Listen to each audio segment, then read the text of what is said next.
yameshafika ofisini, yamefika sehemu ambayo yanatengenezwa. Wewe unasema mwenyekiti, nimekuja, unajua yule ni jirani, sijui kule Kalalangabo kuna familia yangu, ukiangalia Mahembe na hivi, sasa nimekuja utuite tuyamalizie hapa. Niseme tu mimi sina hiyo nafasi.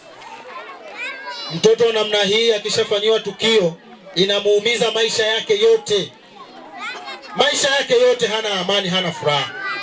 Tunaweza kuangalia kwa jicho la nje, lakini moyo wake unaumia sana. Wazazi, tuwe walinzi wa vijana wetu. Vijana wetu wanashambuliwa sana kwenye eneo kubwa la ulawiti. Wanalawitiana wenyewe kwa wenyewe, lakini pia wapo watu wazima wenye akili timamu.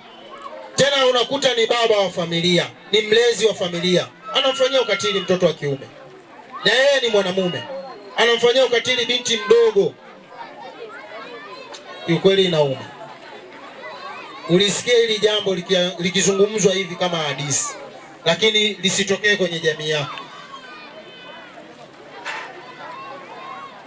Ikitokea imefanyika ukaja ofisini kwangu kuomba msaada, mimi nitakupa ushirikiano, lakini usirudi kwangu kwa imani kwamba eti nitalitoa kule nilikolipeleka tulizungumza ofisini kwangu. Hiyo nafasi haipo. Kwa hiyo kama utakuwa na imani kwamba huyu ni ndugu yangu kule Kalalangabo au kule Kazulamimba tulizaliwa ukoo, sina imani kama utakuwa na nafasi. Lakini pia vijana wetu wameingia kwenye wimbi la uvutaji wa bangi. Ni mwaka ambao unaishi au unaisha katika hali ya tahadhari sana. Mungu akipenda, kesho ni sikukuu ya tarehe 25 mwezi wa 12 2025. Leo tunafurahia. Nchi hii inahitaji amani na mshikamano. Mjenga nchi ni mwananchi mwenyewe na mbomoa nchi ni mwananchi mwenyewe. Itoshe kusema kwamba eneo hili la serikali lazima nizungumze hii hapa leo. Kama kijana wako anajiunga kwenye makundi maovu ya kuvunja amani ya nchi hii, umempoteza. Rudi nyumbani. Ulioko hapa kwenye viwanja hivi, unaisikia sauti hii, rudi nyumbani ukazungumze na kijana wako. Kama amejipanga kufanya jambo lolote hatarishi ndani ya nchi hii, ndani ya mkoa huu, ndani ya kata hii, ndani ya mtaa huu, amefeli, atawajibishwa. Kakae na mtoto wako, ewe baba, ewe mama, mjomba, shangazi. Amani ya nchi hii ni muhimu kuliko kitu chochote. Kesho ni sikukuu ya tarehe 25.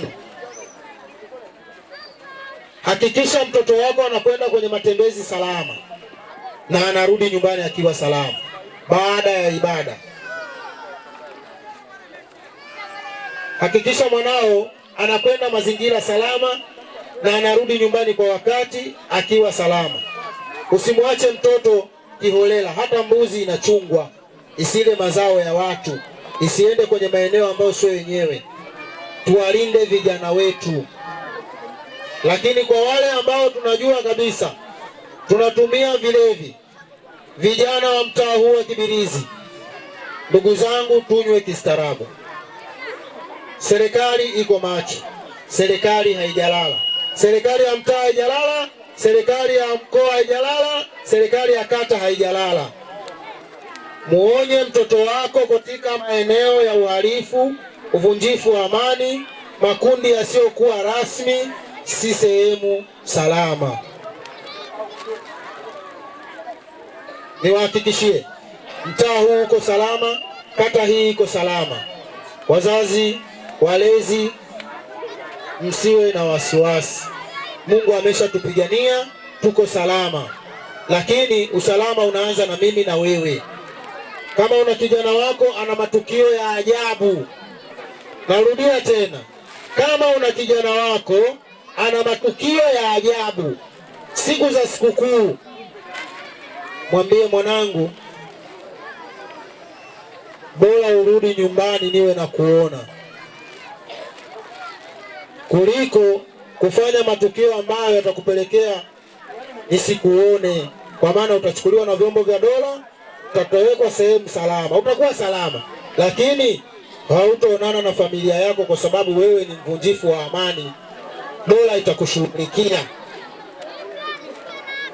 Nimalize kwa kusema kwamba nawashukuru sana vijana wenzangu, na Mungu awabariki mno tena sana sana sana, na pia awashike mkono kwa kuwashika mkono wazazi, vijana wadogo pamoja na marika yanayofanana na nyinyi. Mungu awabariki. Risala nimeipokea, inakwenda kuchakatwa, majibu mtayapata kupitia uongozi wenu, na imani uongozi wenu uko pamoja na serikali ya mtaa pamoja na serikali ya kata, lakini pia tutawapeleka sehemu mbali zaidi kuwatambulisha kama taasisi katika zile taasisi bora ambazo zinafanya kazi ya jamii. Tunaye afisa maendeleo, nitawakutanisha naye, afisa maendeleo wa kata, afisa maendeleo wa wilaya, hatimaye afisa maendeleo wa mkoa, ili awatambue na ajue namna ya kuwasogeza juu zaidi ya hapa mlipo, kwa sababu mnarudisha kwenye jamii. Nimshukuru Mungu na niwashukuru nyote kwa haya machache, na washukuru sana na Mungu awabariki. Asanteni sana.